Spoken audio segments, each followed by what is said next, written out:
Oi, gente. Boa noite. Pra quem não sabe, meu nome é Marcela. Hoje eu vou dar um Fuja pra vocês, né, de Maxwell 1. E só pra explicar um pouquinho, o Fuja vai ser dividido em 4 partes. Na primeira, a gente vai entender um pouco mais sobre a questão de tensão, deformação e lei de Hooke, que são meio que as bases teóricas da matéria. Em seguida, a gente vai entender um pouquinho mais sobre força cortante e momento fletor. E por fim, sobre a tensão de tração, como calcular ela e tudo mais, e sobre a tensão de desalhamento.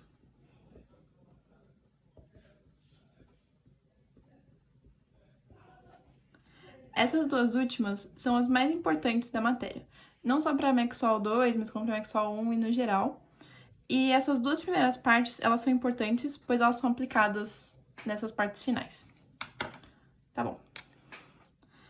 Então, iniciando.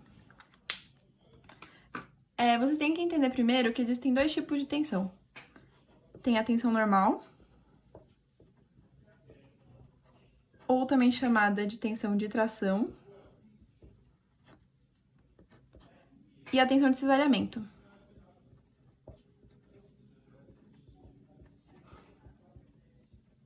Qual que é a diferença? Basicamente, em Maxwell 2, a gente estuda as forças internas a um corpo. Então, se você pegar num corpo uma porção infinitesimal dele e avaliar as tensões que agem sobre ele, que seta horrorosa, mas as tensões que agem sobre ele, você vai ver que no corpo, nessa porção infinitesimal, né? Vocês devem ter visto o Burgos desenhar muito isso em aula. Mas então, vão ter tensões que vão ser perpendiculares ao plano de corte e paralelas ao plano de corte. E esse desenho vocês já estão cansados de ver, com todas as tensões e tudo mais. No meu resuminho, que eu vou mandar junto com o Fuja, tem mais bem feitinho. Mas é basicamente para você entender isso. Tudo que é perpendicular é a tensão normal que age no interior do corpo, e o que é paralelo é a tensão de cisalhamento. E cada porção infinitesimal do corpo está sujeita a essas forças, entendeu? Então, seguindo. E o que acontece?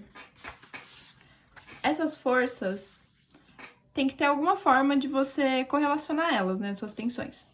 E para isso existe o tensor das tensões, que vocês também já devem ter visto muito o Burgos fazer, que ele adora.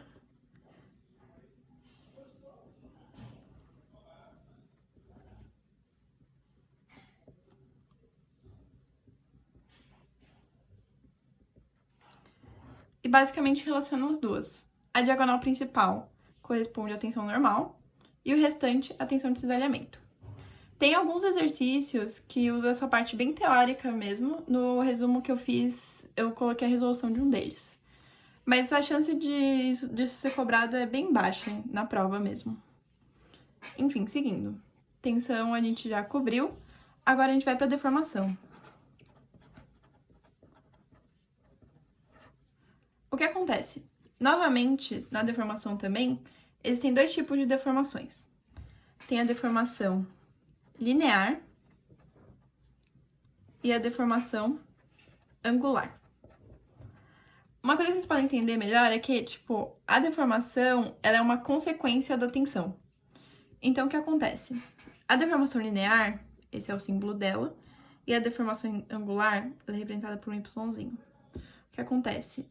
A tensão normal gera a deformação linear, enquanto a tensão de cisalhamento gera a deformação angular. Basicamente, essa é a relação, entendeu? Isso é algo relativamente importante. E assim como elas são meio que paralelas, assim como nós temos o tensor das tensões, nós vamos ter o tensor das deformações, que a diagonal principal, né, vai ser a deformação linear, e o restante vai ser as deformações angulares. E por aí vai. Entenderam? E aí o que acontece? Nós temos a lei de Hooke, que existe para relacionar tensão e deformação. E o que acontece? Esse aqui é o enunciado para a lei de Hooke. Vai ter meio que um enunciado para cada eixo, x, y, z. Mas eles vão ter o mesmo, tipo, a mesma construção, assim, a fórmula. Então, é da seguinte forma. A deformação linear em x é igual a tensão normal em x, dividido por E, que eu já explico o que é, menos o Vzinho, que eu já explico também o que é, a tensão normal em y, dividido por E, menos V vezes tensão em Z, dividido por E. O E é o módulo de Young, ou o módulo de elasticidade. Ele vai depender do material, e no geral vai ser fornecido, sempre vai ser fornecido nas questões, no caso. E a razão de... o V é a razão de Poisson ou Poisson, depende, as pessoas chamam diferente. Mas ele também vai ser fornecido na questão. E basicamente essa daqui é a lei de Hooke, pro eixo X, para deformação no eixo X. Aí na deformação no eixo Y vai seguir o mesmo formato. Só que a diferença é que a tensão normal em Y não vai ser multiplicada pelo coeficiente de Poisson. Mas as outras vão ser. E a mesma coisa acontece pro Z. É assim no geral. E aí, nós meio que temos também uma lei de Hooke, assim, para deformação angular, né? Que relaciona a tensão de cisalhamento à deformação angular. Que vai ser da seguinte forma. A deformação angular XY é igual a tensão de cisalhamento, XY, dividido por G. O G vai ser um coeficiente que relaciona o módulo de Young à razão de Poisson, ou Poisson.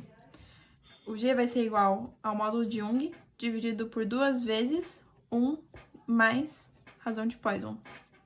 E é isso. Então, agora a gente vai resolver o exercício 6 da lista 1 de vocês. Ele foi igualzinho à minha lista 1 também, só que o Burgos colocou igualzinho na P1 até esse exercício, por isso que eu decidi fazer.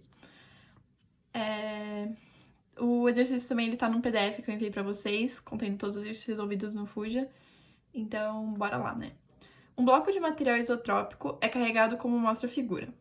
O material está confinado pela base rígida e não se deforma nas direções x e y. Então, de primeira, a gente já sabe que a deformação em x é igual à deformação em y, que é igual a zero. Essa é a primeira informação que a gente tem. Responda as seguintes questões. Primeira questão. Ocorre tensão no material nas direções x e y? Então, ele quer saber se nós temos a tensão normal em y e a tensão normal em x. Ok. Então, é muito comum as pessoas acharem que por não ter deformação, não vai ter tensão. Mas isso é uma mentira. Até se você pensar. Vamos novamente, sempre voltando para a lei de Hooke, que é meio que o principal nesse momento.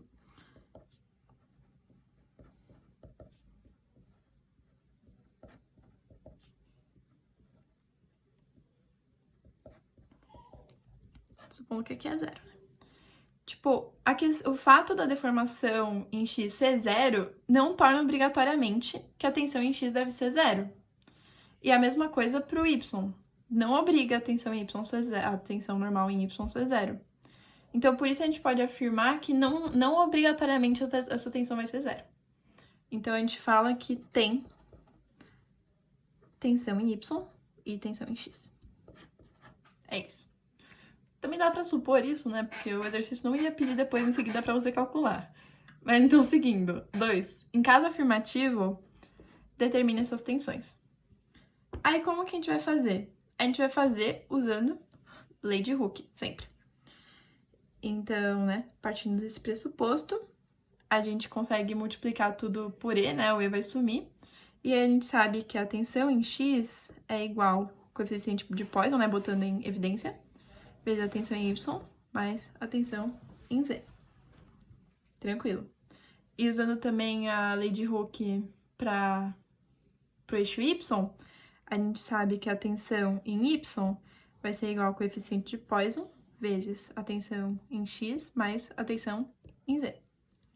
E aí a gente pode fazer aquela substituição marota, né? E a gente obtém que aqui é igual a Poisson ao quadrado, tensão de x, mais Poisson ao quadrado, tensão de z, mais Poisson, tensão de z. E aí, trabalhando com isso, né, passa para um lado, mexe isso, mexe aquilo, a gente chega a 1 menos Poisson quadrado vezes a tensão em x é igual a tensão em z vezes Poisson ao quadrado mais Poisson. Isso daqui a gente sabe, né, que é 1 mais Poisson vezes 1 menos Poisson.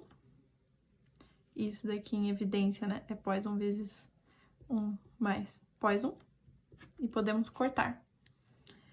E aí, trabalhando com isso, a gente chega no final na tensão em x, que é Poisson vezes a tensão em z dividido por 1 menos Poisson. E substituindo aqui, nós encontramos a tensão em y, que é igual a Poisson vezes tensão em z dividido por 1 menos Poisson também. Então, é basicamente isso. A gente, nesse caso, como ele não dá nada numérico pra gente, a gente vai colocar em função da tensão em z, que é certeza, que até no desenho aparece a tensão em z, e Poisson, que é um coeficiente, de certa forma. E é isso. Tá bom. Agora, na terceira parte da questão. Ele pede, determine o valor do módulo de elasticidade E', que é igual a tensão em Z dividido pela deformação em Z. Tranquilo. Então, novamente, agora a gente vai usar a lei de Hooke para o eixo Z.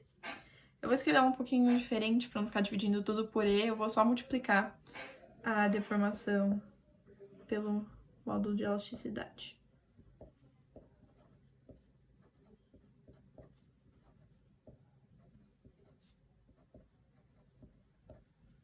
Tranquilo. E agora, a gente vai usar o que a gente conseguiu na questão 1 e vai substituir y e z. E vamos obter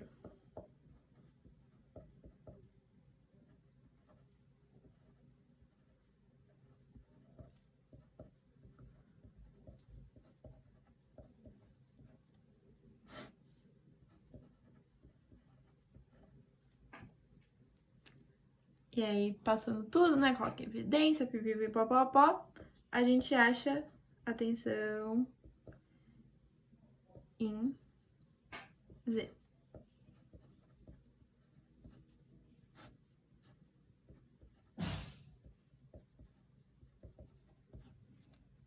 Tranquilo? Então, agora, a gente só vai substituir aqui.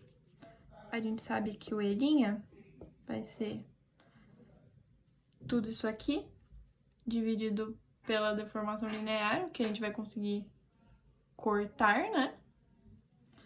Então, a gente vai obter E vezes 1 menos Poisson, dividido por menos 2 Poisson quadrado, menos Poisson mais 1.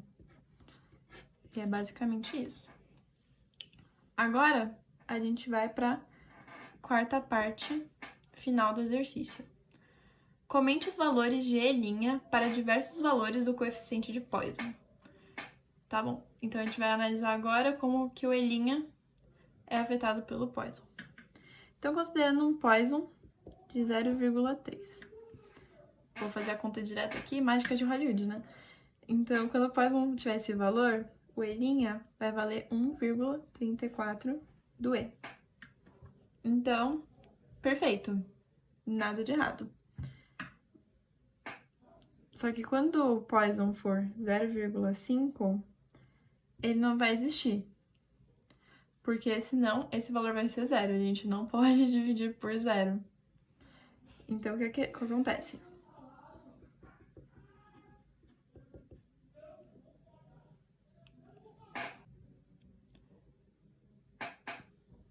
Então, esse item serve basicamente pra gente ver como um Poisson diferente pode gerar condições diferentes no problema.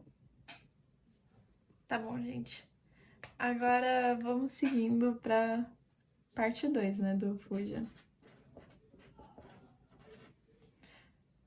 Nessa parte, eu vou explicar um pouquinho mais a fundo o que é a força cortante,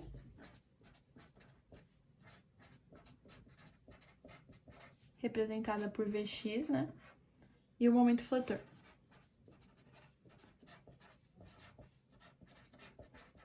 representado por Mx. Então, o que acontece? Dá pra explicar basicamente assim. Vamos supor que você tem uma viga com 2 apoios, padrão, e uma força concentrada F. Qual quanto vai ser o diagrama de corpo livre? No geral, em Maxwell, a gente não considera o peso, exceto se a questão pedir, mas a gente não costuma escrever no diagrama de corpo livre. Aí vai ter a reação 2 e a reação 1. Tudo bem. E vamos supor que ela tá estática, paradinha, perfeita. O que impede essa viga de simplesmente quebrar no meio? Olhando assim, pelas forças apenas, ela super deveria sofrer esse processo, mas isso não acontece. Então deve ter alguma outra força agindo que impede isso de acontecer. E é essa aqui, a força cortante e o momento fletor que agem. O que acontece? Os dois são internos ao corpo. Então vamos supor que a gente faça um corte aqui e decida analisar, tipo, nesse pedacinho, quais são as forças agindo. Então, a gente tem o apoio R1, e como esse pedaço não tá saindo voando, né, segundo a lei de Newton, tem que ter mais alguma força agindo para baixo. E essa força vai ser a força cortante. Mas aí nós temos mais um problema. O que impede dessa porção rotacionar? Tem que ter algum momento agindo. E esse momento, já que ele tá indo pra cá, vai ser nesse sentido, vai ser o momento fletor. Entendeu? Basicamente é isso. A força cortante é a força em cada porção, em cada ponto do corpo.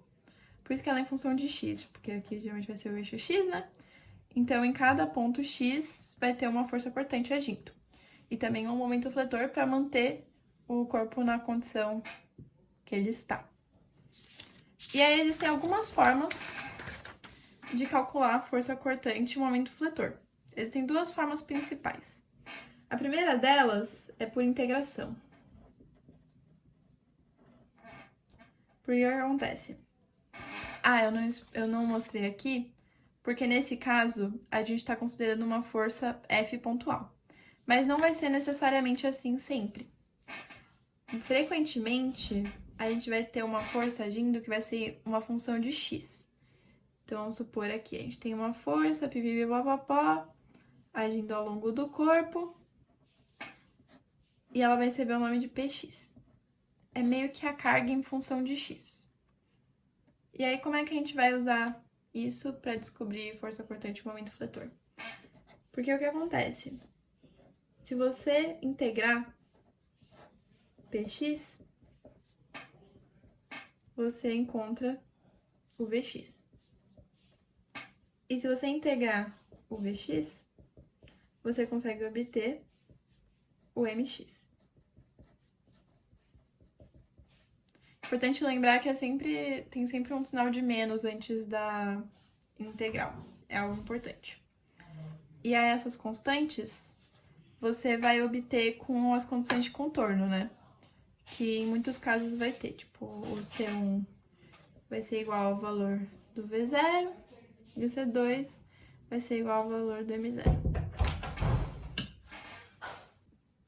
Enfim. E também é possível, um outro modo envolvendo integração, você fazer direto, né? Quer dizer, no caso, ir direto do px para m de x, usando dessa forma. Então, agora o segundo método que a gente tem, que vai ser, no geral, o método mais usado, é o método da seção. Porque da integração, no geral, ele funciona para casos mais específicos e tudo mais. Não é sempre que a gente vai ter, por exemplo, a função da carga em função de x tão bem delimitada no exercício. Então, a gente acaba usando muito mais esse método, porque ele é mais universal. Então, vou dar um exemplo bem simples. Vamos supor que você tem uma viga com 2 apoios simples e uma carga igualmente distribuída ao longo da viga. Com quilonewtons por metro. E a viga tem L, que é igual a 5 metros de comprimento. O que a gente vai fazer primeiro? A gente, para poder fazer o método das seções, a gente precisa dos 2 apoios. Então, a gente vai fazer o diagrama de corpo livre e obter esses apoios, né? A gente pode configurar essa força aplicada no geral como uma força única aplicada no centro, né? Que vai ser W vezes L. W vezes L. E a reação 2. Então, a reação 1 vai ser igual à reação 2, que é W vezes L dividido por 2. E até aí, ok. Então, o que nós vamos fazer? A gente vai fazer um corte aqui. Se você avaliar, você vai avaliar um pedacinho, por isso que é das seções. Pensa assim, que ele vai ter a carga aplicada, uniforme, e a reação 1. E vamos supor que a gente vai pegar um pedacinho X, arbitrário. Porque a gente quer achar a força cortante em função de X, né? E o momento fletor em função de X. Por isso que vai ser um valor arbitrário, para encontrarmos as funções. E aí, o que vai acontecer? A gente vai tratar normal como um corpo padrão. A gente vai pegar esse pedacinho de tamanho X, tem a reação R1, a força cortante, e a gente pode colocar uma força W vezes X agindo na posição, né? X sobre 2. E um momento de X. Então, vendo isso aqui, a gente sabe que V de X é igual a R1 menos W de X. E a gente sabe que o momento de X é igual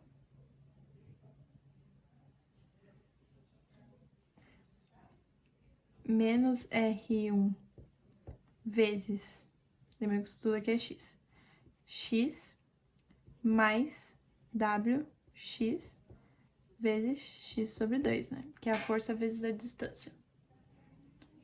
E aí, resolvendo isso aqui, né? Que a gente já obteve R1, no caso R1 que importa nesse caso. R1 aqui, a gente substitui e nós conseguimos, aí substituindo também com esses valores aqui, né? A gente consegue achar a função da força cortante em função de X e do momento fletor em função de X. É basicamente isso, assim que funciona esse método. Você sempre vai cortar a barra num ponto X arbitrário, colocar a carga do jeito que ela ficaria, tipo, na realidade, feito esse corte, e avaliar o equilíbrio.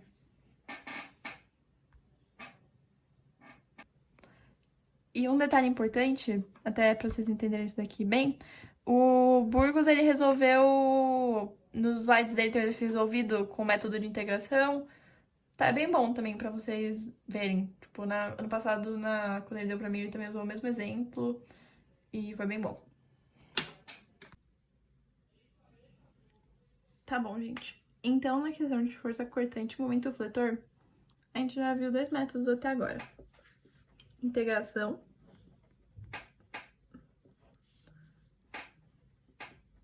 Método da seção.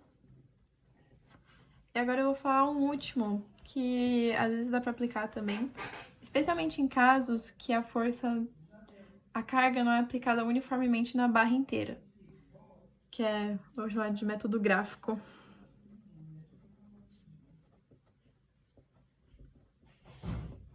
Para esse caso, eu vou usar de exemplo o exercício 2 da lista 4. Eu não vou resolver ele inteiro, eu só vou meio que mostrar como você consegue achar a força cortante e tudo mais nesse caso. Então, nele a gente tem uma viga, né? 2 apoios, perdão, dificuldades técnicas aqui no desenho. 2 apoios e 2 forças P aplicadas assim. Nesse caso, vocês verem que a gente não tem uma carga uniforme, então fica meio complicado. A gente não tem um PX para fazer o método da integração. Aí dá para fazer pelo método da seção. Só que seria muito trabalhoso, porque são várias partes. Tipo, se a gente cortar essa seção, é diferente de se cortar essa seção, que é diferente dessa e por aí vai, entendeu? Então, a gente vai fazer por um método gráfico. Como é que a gente faz? A gente monta o gráfico de Vx em função de x e a gente vai dividir em algumas porções. E vai resolver meio que para cada uma, usando de certa forma o método das seções, entendeu? Porque a gente sabe que por exemplo, nessa seção aqui, o Vx vai ser constante, porque ele vai estar só cancelando essa primeira reação. Só que entre esses dois P's, o Vx vai ser diferente, porque ele vai estar cancelando a reação e o P. E nessa seção também vai ser diferente, porque ele vai estar cancelando dois P's e a reação. Então, se você fizer a conta certinho, você vai descobrir que nesse ponto o Vx é negativo e vale menos P. Aí, nesse ponto aqui, ele vai valer 0. Porque a gente sabe que cada reação vale P. Se você fizer o diagrama de corpo livre, dá pra achar bem fácil. Então, nesse ponto aqui, onde o P é aplicado, o Vx vai valer 0. Entre os dois P's, o Vx vai continuar valendo 0. Porque você tem que pensar que é tipo assim, fazendo a seção, cortando aqui, por exemplo. Tem o P, tem uma força P, o Vx vai valer quanto? Ele vai valer P mesmo, porque essas duas já se cancelam, entendeu? Então, aqui ele continua valendo 0. E nessa porção final, se a gente fizer, né, novamente uma seçãozinha, a gente vai que vale P, P e P. Então, aqui vai valer quanto? Vai valer P positivo. E no ponto final, também vale 0. Vai ser basicamente esse o gráfico. E para o momento, você sabe que vai ser... Dá pra fazer pela integral também, mas também dá pra fazer a mesma lógicazinha. Tipo, você vai meio que no sentido. Tipo, esse daí é um caso bem simples. A gente sabe que aqui... ele vai crescer. Momento de x em função de x. Entre P e P ele vai ficar constante. E depois ele vai decrescer. Isso você consegue encontrar também facilmente, fazendo um rascunhozinho do método da seção.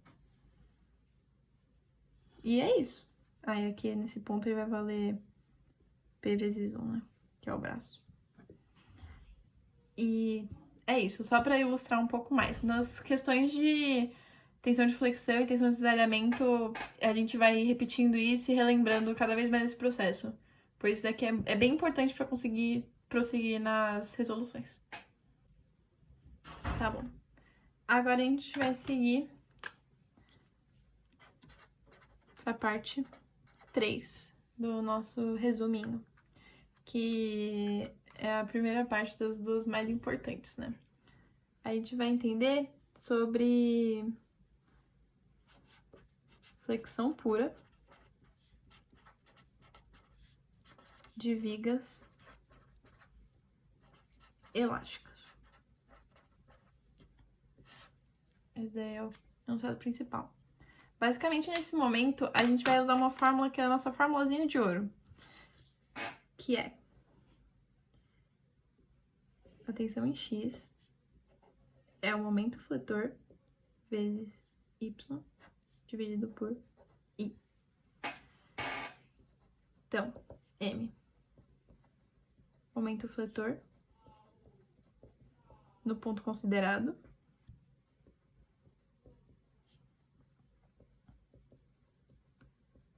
Ou seja, a gente não vai usar a função m de x, a gente vai substituir o x mesmo, porque a gente quer saber no ponto específico da viga qual que vai ser essa flexão pura, que é isso aqui que a gente vai achar. O y é a distância da linha neutra. A linha neutra muita gente não sabe, mas vamos supor, imagina uma viga de seção, né? Que você corta a viga e você vira ela de frente. De seção quadrada, retangular nesse caso, não tá bem um quadrado. Ele vai ter, no geral, ele vai ter os eixos. E esse eixo, que tende a ser o Y, né? Passando pelo centroide aqui, o X, né? Aqui é a linha neutra. Passa pelo centroide. O centroide, ele é um pouco diferente de centro de gravidade, mas no geral a gente vai, tipo, não precisa ter muita dor de cabeça com isso agora. Você acha o CG da área e você pode supor que a linha neutra passa por ali. E o Y vai ser, desculpa, o momento de inércia dessa área. Até um macetezinho bem importante. O principal momento de inércia que vocês vão usar, às vezes tem o circular, né? Que você pode acabar usando, mas o que mais usa mesmo é o base vezes a altura ao cubo dividido por 12. Isso vocês têm que decorar muito, né? Base, altura. E dá pra usar em muita coisa. E aí, a questão da flexão pura é muito simples mesmo. É só aplicação de fórmula no geral e entender cada um dos componentes da fórmula. Um pouquinho mais pra frente eu vou fazer um exercício, é porque ele envolve tensão de desalhamento, então eu vou explicar essa antes e a gente resolve as duas juntas já. Mas também no meu resumo tem uma questão muito boa de flexão envolvendo vigas bimateriais. Porque quando você tem uma viga com dois materiais, tem um processo um pouquinho mais diferente que você tem que aplicar. E no resumo eu explico passo a passo. Mas só para dar uma introduzida de leve por cima, você tem que pensar tipo assim, na questão de vigas bimateriais. Vamos supor, a gente tem o material madeira e aço no meio. Você tem que considerar que, tipo, cada um vai reagir muito diferente a ter uma força, a flexão. Então, de alguma forma, você tem que achar um jeito de tirar essa diferença. Poder tratar como se fosse uma coisa só. Então, o método que eu acho o melhor é o método da transformação da seção transversal. O que a gente vai fazer? Você começa, sei lá, vamos chamar esse material de 1, esse daqui de material 2. Beleza. Tem duas razões que você pode achar. N1, que vai ser a razão do módulo de elasticidade do 1 e o módulo de elasticidade do 2. Ou N2, que é o módulo de elasticidade de 2 dividido pelo módulo de elasticidade de 1. Você pode usar qualquer uma dessas razões que você quiser. O que vai alterar? Vamos supor, nesse caso, eu vou querer usar o N2. O que eu vou fazer? Quando eu decido usar o N2, eu vou alterar as dimensões horizontais do material 2. Então, o que eu vou fazer? Eu vou multiplicar. Vamos supor que ele tenha 10 centímetros de comprimento horizontal. Eu vou multiplicar esse comprimento por N2. Vamos supor que N2 seja 8, só para chutar. E a gente tem material 2 em cima e embaixo. Então, o que vai acontecer? A seção transversal, ela vai ser transformada. Ela vai passar a ter, porque N2 vezes 10, 80 centímetros. A seção do meio, que é do material 1, não é alterada. E a de baixo, que é material 2, também vai ser multiplicada. E vai ter aquele mesmo comprimento. Então, o que a gente vai fazer? A gente vai achar o momento fletor naquele ponto da viga. Vamos supor, a gente tem uma viga aqui, né, com dois materiais.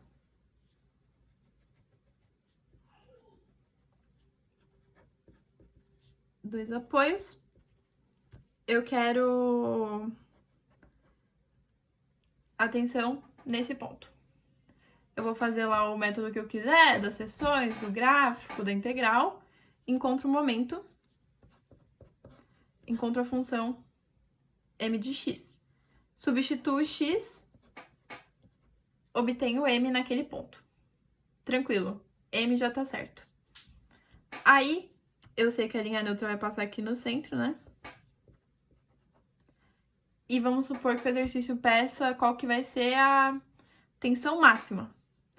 Então, eu sei que o y máximo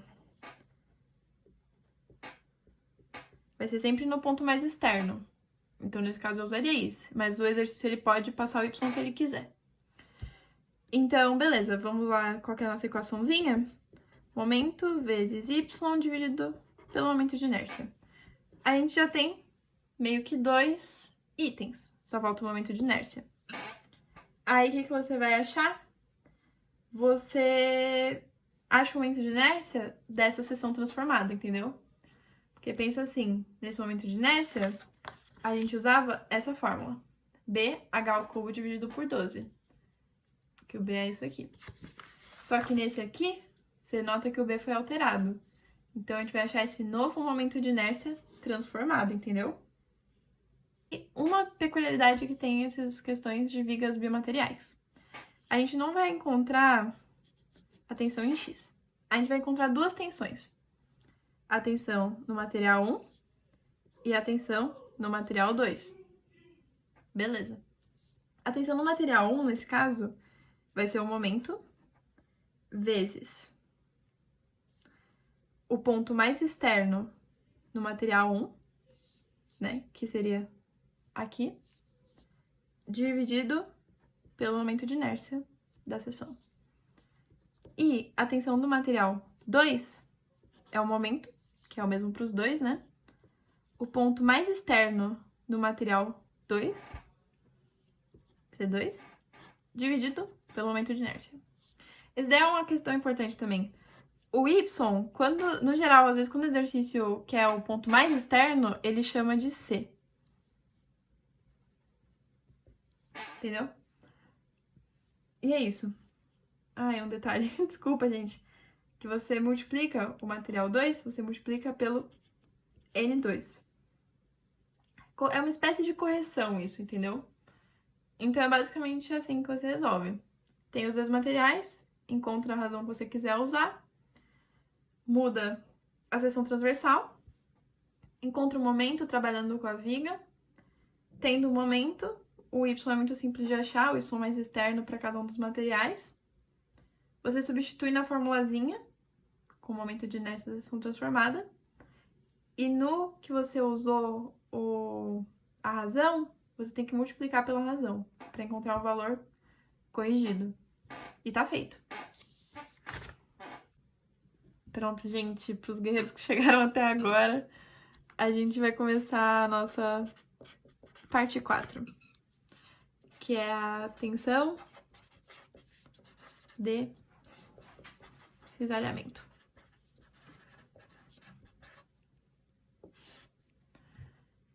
Tá bom. Novamente, que nem na tensão de flexão, basicamente a gente vai trabalhar com uma fórmula fixa. E só vai ter que substituir cada um dos componentes dela. A nossa fórmula, no geral, vai ser essa.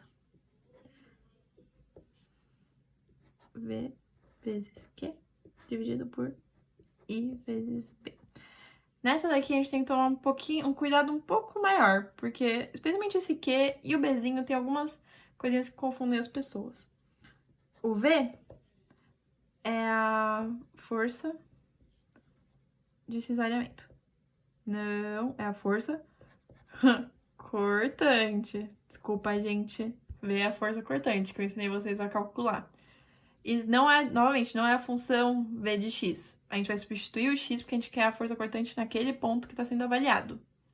Porque a tensão de cisalhamento, ela muda ao longo da viga, assim como a força cortante muda. Aí, o Q, ele vai ser uma funçãozinha em si próprio. O Q vai ser a área vezes y traço. Só que aqui tem que tomar bastante cuidado. Vamos desenhar uma seção básica, retangular. Que a gente tem a nossa linha neutra, né? Padrão. Z. O nosso eixo Y. E é isso. Aí, vamos supor, ele pede a tensão de cisalhamento numa altura y arbitrária. Então, você vai fazer a distância da linha neutra até a altura y.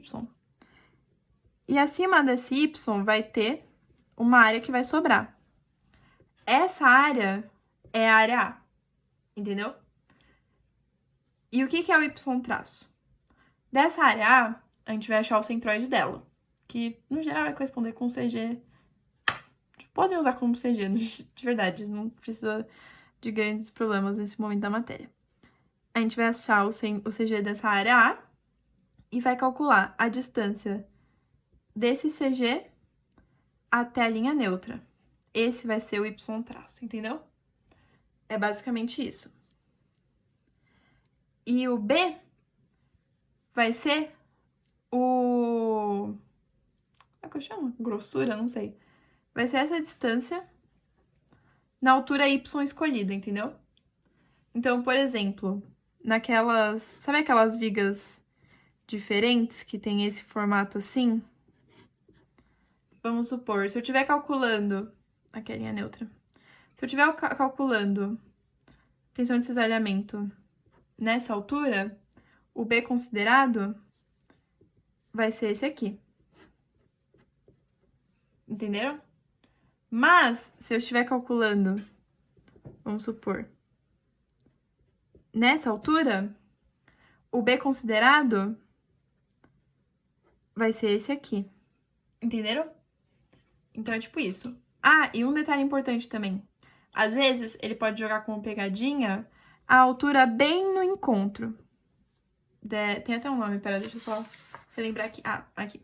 Essa parte se chama flange e essa aqui é alma. Então, flange, flange, alma. Às vezes, o que ele vai fazer? Vou pegar nesse cantinho aqui.